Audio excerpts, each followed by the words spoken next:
Buenos días, Freddy. Muchas gracias por la entrevista. Buenos días a toda la distinguida audiencia de Radio Bacana.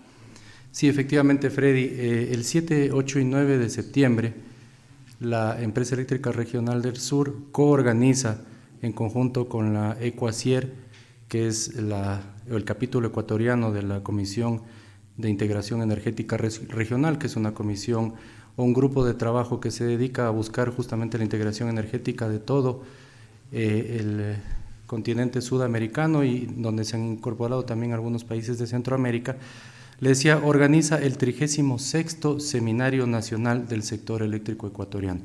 Un evento de carácter académico muy importante donde se aglutinan y se concentran pues un poco más de 200 ingenieros profesionales del sector eléctrico ecuatoriano para conversar y discutir de sus avances, de sus trabajos en investigación y de sus descubrimientos también en nuevas técnicas de funcionamiento del sector eléctrico entre cada uno de estos profesionales. Vienen representantes de todas las empresas eléctricas del país, de las empresas tanto de distribución como de generación, y los vamos a tener aquí visitándonos. Nos van a acompañar también algunos de los gerentes de las empresas eléctricas y hemos también cursado invitación al señor ministro de Electricidad. Esperamos la visita también de la señora viceministra de Electricidad para que nos acompañe en la inauguración de este evento que, como le digo, es el evento más importante del sector eléctrico en lo que se refiere al ámbito académico y que ya se viene realizando de forma continua por 36 años seguidos, excepto el 2020 que por efectos de pandemia no se pudo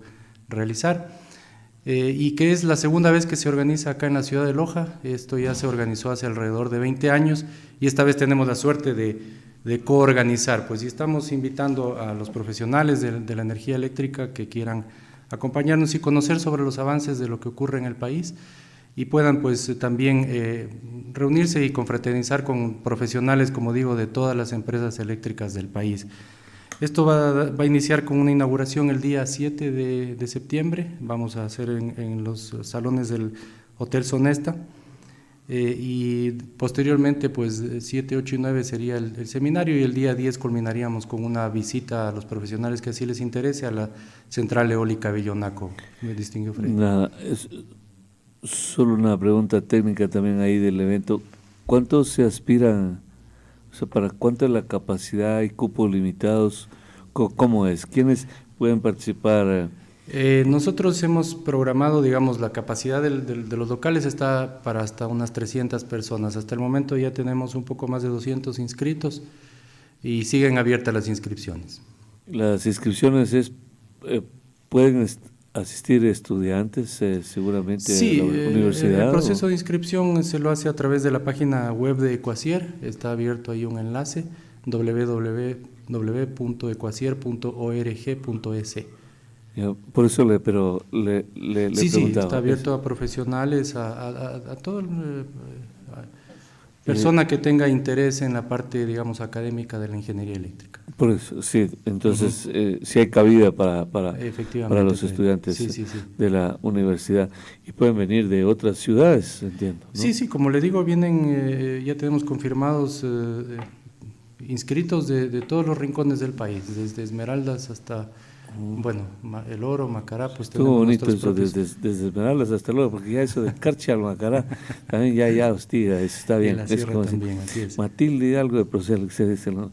Entonces pues ya cambiemos, el chiste me agradó, ingeniero, eso. Desde Esmeraldas vienen por acá, pero por eso la pregunta mía anterior tenía que ver con los estudiantes, ¿no? Sí, ojalá que puedan venir estudiantes de diferentes universidades del país. Habría que hacerles la invitación. Este evento, como usted dice, segunda vez en Loja y con autoridades del más alto nivel del mundo de la energía eléctrica. Claro. Y Loja, ¿qué provecho podríamos sacar ahí con el tema de Saraguro, de acá del proyecto eólico? Todo eso se tratará seguramente. Sí, se tratan distintos. Hay más de 60 trabajos ya calificados. Se presentaron alrededor de 100 trabajos y hubo una comisión de profesionales de distintas empresas eléctricas. Mismo entre las empresas eléctricas se organiza una comisión calificadora y hay 60 trabajos calificados que serán presentados en 5 diferentes ramas, digamos, de la ingeniería eléctrica.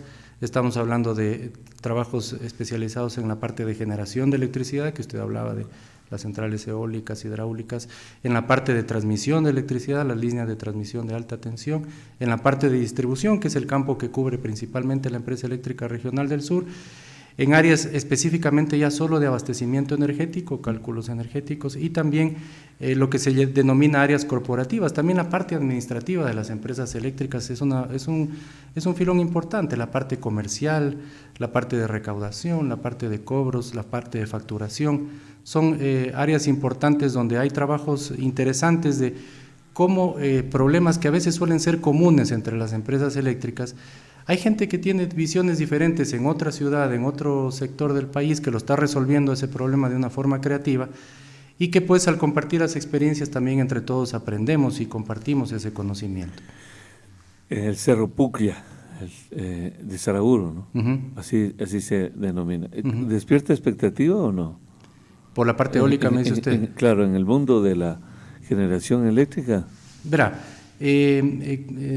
justo coincide que alrededor del año 2015, cuando yo estaba en el Ministerio de Electricidad, en la Subsecretaría de Energía Renovable y Eficiencia Energética, desarrollamos el primer mapa eólico del Ecuador, donde estudiamos toda la capacidad de generación eólica del país.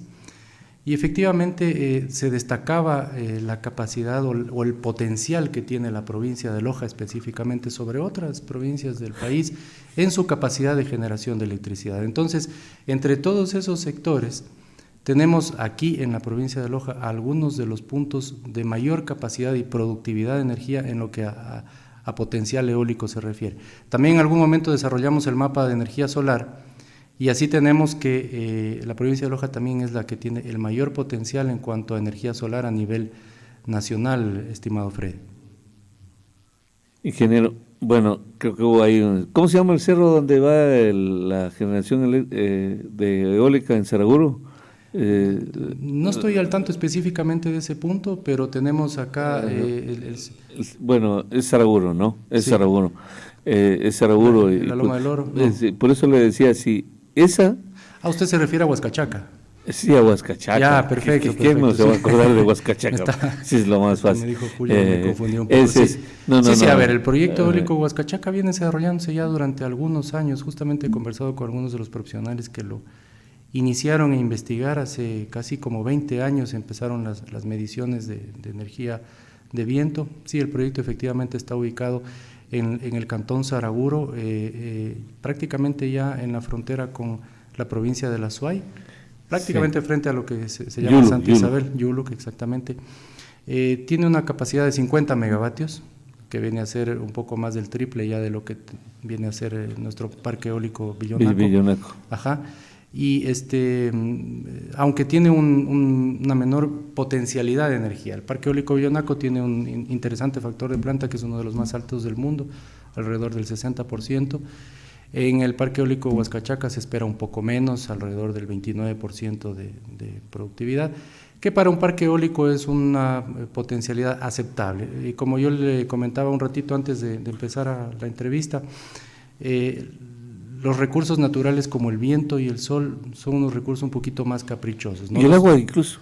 El agua a veces incluso también, aunque las centrales hidroeléctricas usualmente sufren estiajes, claro, pero se diseñan con un poco más de seguridad, es decir, no para todo el caudal.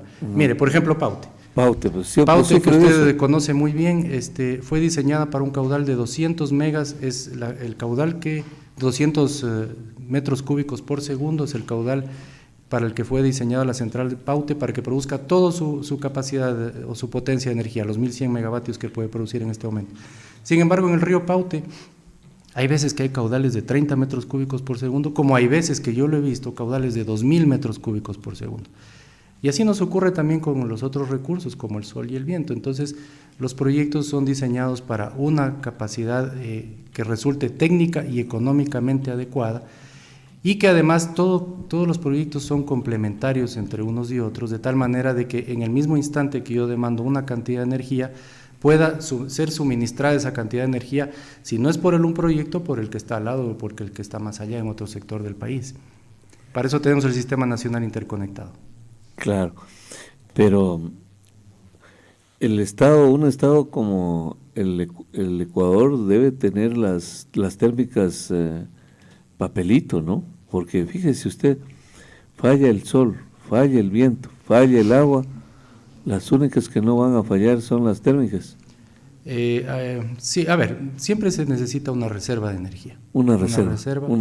Las centrales de carácter térmico, digamos, siempre están ahí, aunque estén apagadas. Lo preferible es tenerlas apagadas, pero siempre están ahí como ¿No para funcionan brindar esa ahora? capacidad. ¿No funciona ninguna? No, verá, el Centro Nacional de Control de Energía, digamos, bajo un montón de criterios técnicos, de despacho económico, de programación de la energía, y a veces por ciertos criterios de seguridad también, que no necesariamente son económicos, sino de seguridad técnica, despacha ciertas centrales de generación, como algunas de las que comentábamos hace un rato, Central Térmica Gonzalo Ceballos, por ejemplo, en Guayaquil, claro. Usualmente está funcionando más que por requerimientos energéticos, por requerimientos de seguridad eléctrica, ¿sí? Para brindar una seguridad a la zona de Guayaquil, que es uno de los centros, el mayor centro de carga, digámosle así, a nivel nacional. Después vendría Quito y otras ciudades. Entonces, todo eso del ciudadano común y corriente debe saber, todos debemos saber la fortaleza que hay en el Estado ecuatoriano, la generación, la producción. Detrás de cada kilovatio hora hay un conjunto de profesionales que están permanentemente vigilando que eso llegue a tiempo y con calidad hacia los usuarios. Eso sí pasa siempre. Claro, pero somos al menos solventes en producción de energía, ¿verdad? Sí. O sea, en este momento, gracias a la capacidad de producción de algunas de las centrales que se han desarrollado en los últimos tiempos y nuevas centrales que están entrando en operación. Por eso usted me preguntaba. ¿Cuál, por ejemplo? Justamente el día martes tuvimos una desconexión aquí en la ciudad de Loja, en la provincia de Loja. Sí, incómodo. Zamora no pudimos desconectar justamente porque estaba ahí la central del Zitanizagua que apoyó con la generación de electricidad para todo el sector de Zamora. ¿Cuánto produce del Zitanizagua? El Zitanizagua es relativamente grande, 180 megavatios. Sí. Entonces, para que se integre la central Sabanilla, que está justamente acá en el costado oriental de la cordillera que une desde la vía Zamora. Sí, usted la debe haber visto allí. Debía conectarse ya la línea de transmisión a 138.000 voltios en la subestación de Yanacocha y por necesidades, pues porque lamentablemente toda el área de cobertura de la empresa eléctrica regional del sur, que es extensa, son alrededor de 24.000 kilómetros cuadrados, solo tiene un punto de enlace con el Sistema Nacional Interconectado, que es a través de la línea de transmisión Cuenca-Loja, que ahora se llama Cuenca-Yanacocha, porque primero se conecta en la subestación Yanacocha, que está acá al nororiente de la ciudad de Loja. Entonces, lamentablemente tenemos, como le decía, un solo punto de interconexión con el Sistema Nacional Interconectado. Es un aspecto que estamos nosotros ya, que la empresa eléctrica desde hace mucho tiempo viene insistiendo, y la unidad de negocio Transelectric de la Corporación Eléctrica del Ecuador, de CELEC, ya tiene programado también proveernos de un punto de conexión desde la subestación Bomboíza, que está ubicada en el cantón Gualaquiza, hasta la subestación Cumbaratza y la central del Zitanizagua, con una línea de 230.000 kilovoltios. Se entiende que en el siguiente año ya harían la contratación de la construcción de esa obra, y que si todo sale bien estaría en funcionamiento en el año ya 2024, proveyendo de un segundo punto de interconexión con el Sistema Nacional Interconectado para la red de la Empresa Eléctrica Regional del Sur. Eso nos brindaría ya un poco más de confiabilidad y tendríamos más seguridad en el abastecimiento. Ingeniero, una pregunta así de bien directa, de cañón, que dice la gente. ¿Por qué siempre, o sea, nos enorgullecemos, nos vanagloriamos, reconocemos que somos una potencia, que producimos bien energía? ¿Y por qué las tarifas de energía siguen siendo altas? El común de los mortales se pregunta eso, ingeniero. Sí. Freddy, quizá más bien, verá, yo sobre el tema de las tarifas siempre digo que probablemente es más bien, es un mito, es una sensación, pero yo les invito a revisar, justamente la CIER, que es la Comisión de Integración Energética Regional, hace una revisión de los esquemas tarifarios, anualmente hace una revisión de los esquemas tarifarios a nivel de toda la región de Sudamérica. Y nuestras tarifas eléctricas a nivel de consumidor, tanto para el área de consumidor residencial como consumidores comerciales e industriales, son la segunda o tercera más económica de la región. O sea, comparativamente tenemos la segunda o tercera tarifa eléctrica más económica de la región. Sí, obviamente el consumo de energía se me convierte a mí en una factura y en una carga pues financiera, definitivamente. Pero también hay digamos, debemos comprender que detrás de todo, es como yo le decía, detrás de cada kilovatio hora que yo consumo en mi casa hay toda una inversión en equipos, en redes, en centrales de generación, la necesidad de operación, la necesidad de mantenimiento, todo un equipo de profesionales que implica necesariamente unos costos de producción de esa energía, de mantenimiento, de dar el servicio, y que básicamente nuestro esquema tarifario está basado no tanto en un esquema de precios, que sería yo pongo el precio y eso es lo que quiero ganar, sino más bien en un esquema de costos, de cubrir los costos de producción de esa energía. Claro, pero no, eso está clarísimo, pero es como la gasolina, hagamos una relación. La gasolina es una de las más baratas de la América, del continente americano, probablemente. Solo hablemos de todo el continente. Subsidio alto. Sí, pero para cualquier persona que no tiene, pues, o sea, sigue siendo alto, ¿no? O sea, el asunto es ese, ¿no? Estamos totalmente de acuerdo que la gasolina es barata en relación a otros países, pero para cualquier persona, pues, que trabaja sobre todo con combustible, que necesita eso como materia prima, se le agrava la situación. Entonces la energía probablemente para domicilio no es del otro mundo, ¿no? O sea, una planilla no es que lo quiebra a una persona, es verdad, pero a veces, y ahí sí ya nos vamos a incluir, cuando trabajamos con la energía, ahí sí ya nos afecta muchísimo y vemos que estamos hablando de cientos de dólares que hay que pagar, como usted dice, para que usted hable ahí en el micrófono. Nosotros estamos consumiendo mucha energía, para las antenas, pero viene el mes y tenemos que pagar mucho dinero a la empresa eléctrica por ese consumo. Entonces es alto para el que produce, para el que vive de eso. Quizá ya le digo, posiblemente para el gasto residencial efectivamente se lo supere todavía, pero para quien produce, tiene una industria, tiene un negocio que necesita eso, la energía se lleva gran cantidad de las ganancias o de los ingresos, llamémosle nomás.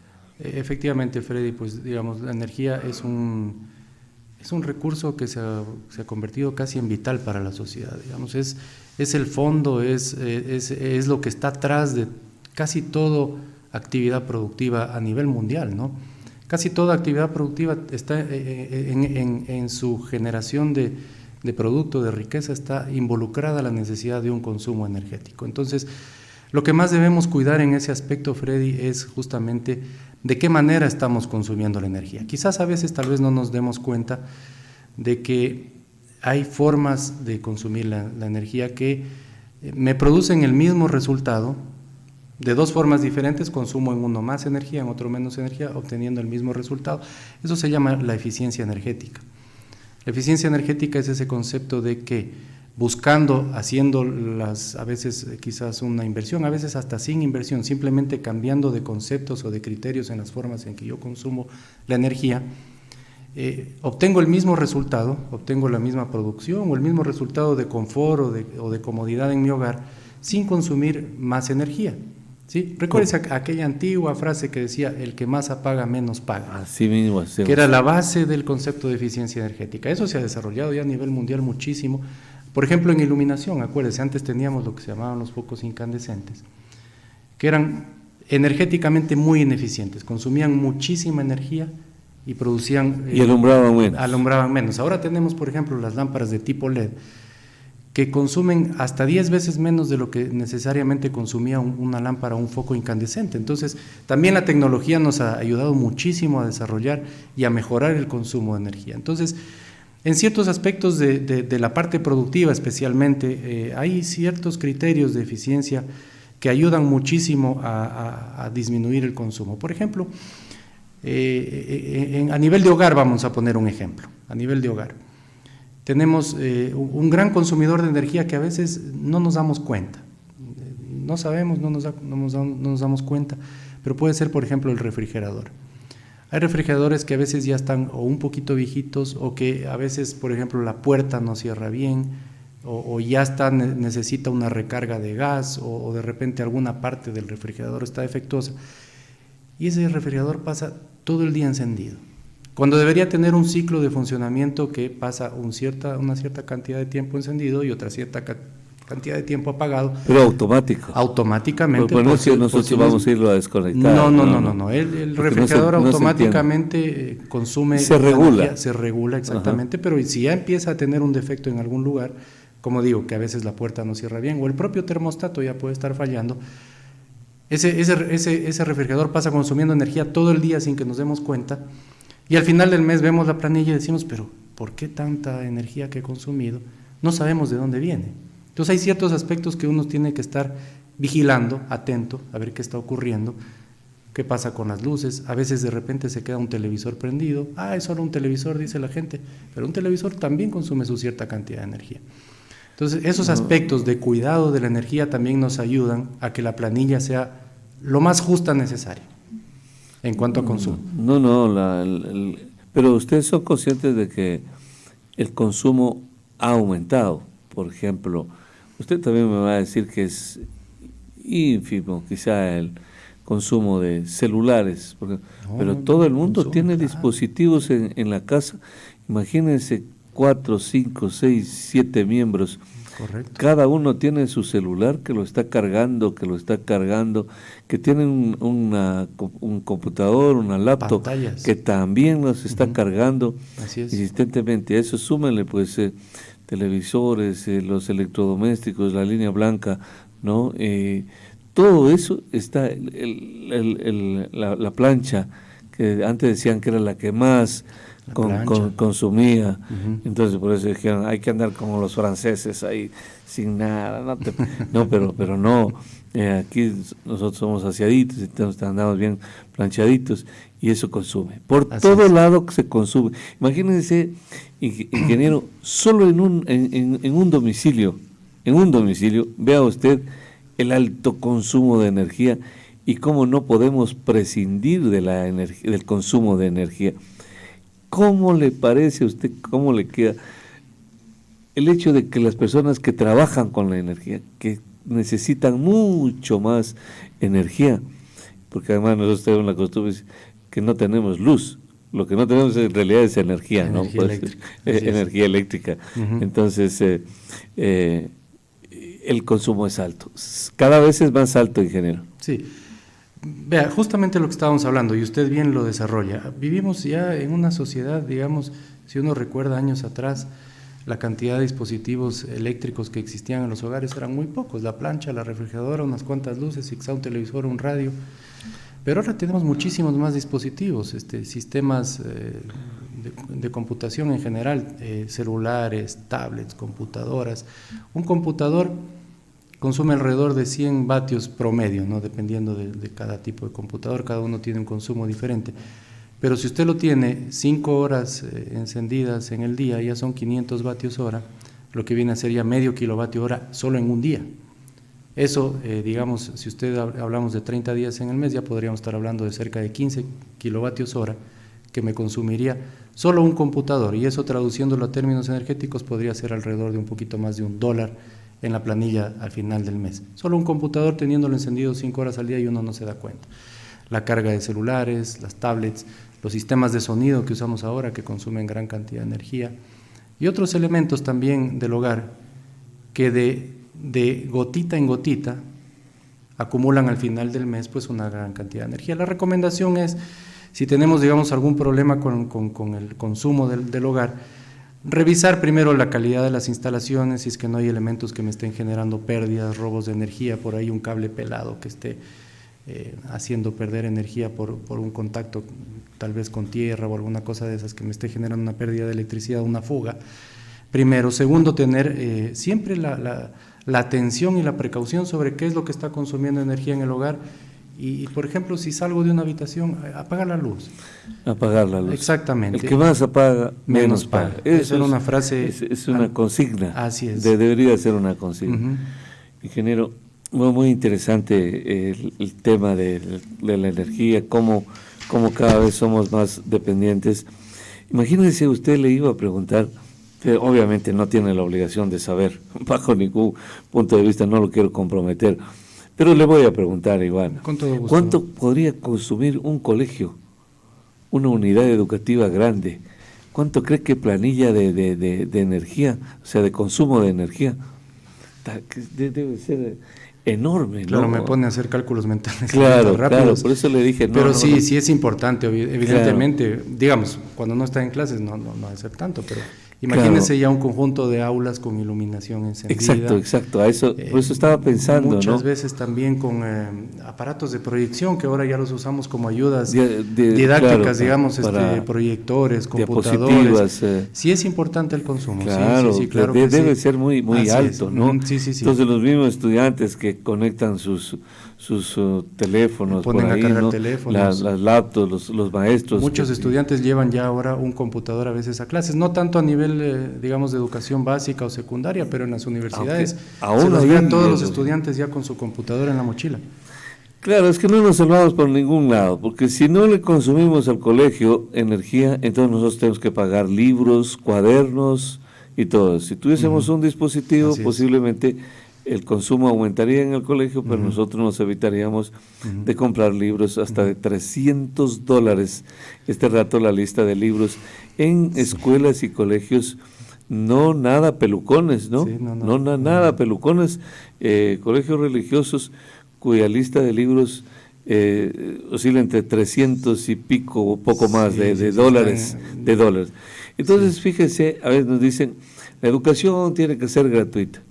Incluso en eso, ¿por qué le meto a usted esa situación? Dice, ¿qué tengo que ver con la educación? El asunto es que por todo lado lo paga el Estado. Si nosotros, si no pagamos algún aporte ínfimo, lo tiene que pagar el Estado a ustedes, o sea, es de un bolsillo a otro bolsillo, pero el hecho es que lo termina pagando el pueblo. Del mismo bolsillo sale todo, porque claro, lo que sale, el dinero del Estado sale del bolsillo del pueblo, definitivamente. Claro, entonces no hay tal gratuidad de la enseñanza como a veces nos quieren hacer creer, porque nosotros no pagamos, pero lo paga el Estado, pues. Lo paga el Estado y viene a ser lo mismo. ¿Y quién es el Estado? Todo el pueblo ecuatoriano. El hecho es que del consumo de energía no nos libramos por ningún lado. Ingeniero, yo quiero agradecerle. Es una necesidad que todos tenemos, pero es, o sea, tenemos que también, con esto cerraría quizá Freddy, muchas gracias por recibirnos. Es una necesidad, quizás a veces se puede convertir en una carga, pero se ha convertido ya no solo en un elemento básico, sino ya casi hasta en un derecho el abastecimiento energético. La sociedad moderna sin energía no puede funcionar. Lo que tenemos que es cuidarla, generar la energía de la forma más amigable con el ambiente, de la forma más ecológica, aprovechando los recursos más bien naturales, los recursos renovables, quizá tratando de limitar a lo mínimo necesario el consumo de recursos no renovables. Ese sería lo más importante en el ámbito energético. Claro, está muy bien, pero lo que no pueden hacer también en el sector rural, irse a vivir al cerro donde a mí me da la gana y que allá el Estado me ponga un tendido de red y me tiene que poner la energía eléctrica, porque si no, yo tengo derecho y me lo tienen que poner. Sí debe haber pues una reagrupación, ¿no?, urbana, o sea, más colectiva.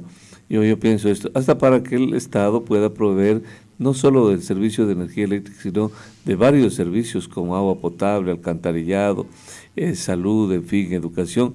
La gente no puede vivir donde quiere, sino donde puede, donde hay los servicios básicos, me da la impresión. Pero ahí entra la politiquería que dice, yo llego al último rincón, sí, pero pedirle el voto.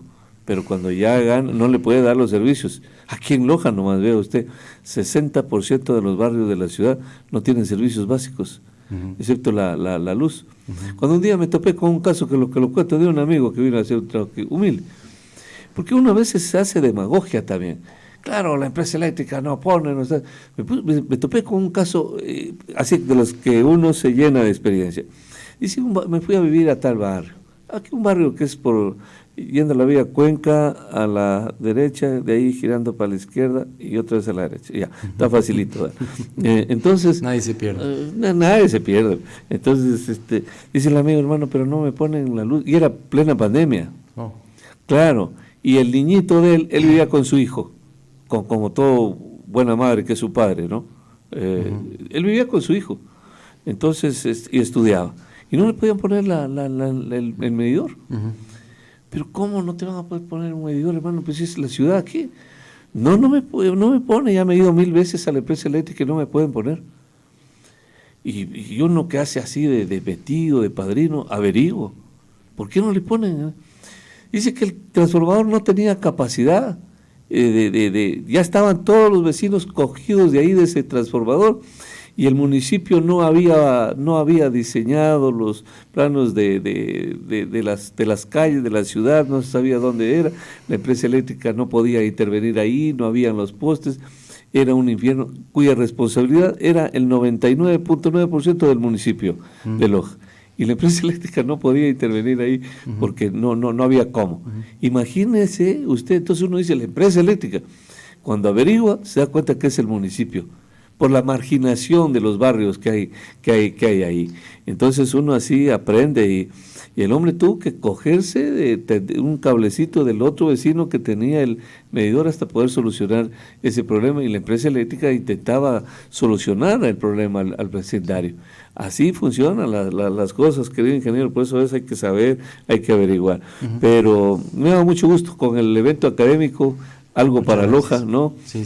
¿Cuándo es? Del 7 al 9 de septiembre. Imagínate. 7, 8 y 9. Justo coincide también con las festividades de las Virgen del Cisne, entonces incluso para estos profesionales que vienen va a ser otro atractivo más que les va a... Claro, van a haber huecos que nunca han visto en ninguna ciudad, esa sí es la pura verdad, ese es uno de los mayores atractivos que tenemos en Loja. Qué hermosos huecos, unos rectangulares, otros cuadrados, otros cóncavos y convexos, pero el hecho es que hay de todos. Van a tomar las fotos de los huecos aquí. Que le vaya bien, ingeniero. Gracias, muy agradecido por su gentil visita por brindarnos el espacio para poder difundir este. Gracias, ha sido el ingeniero.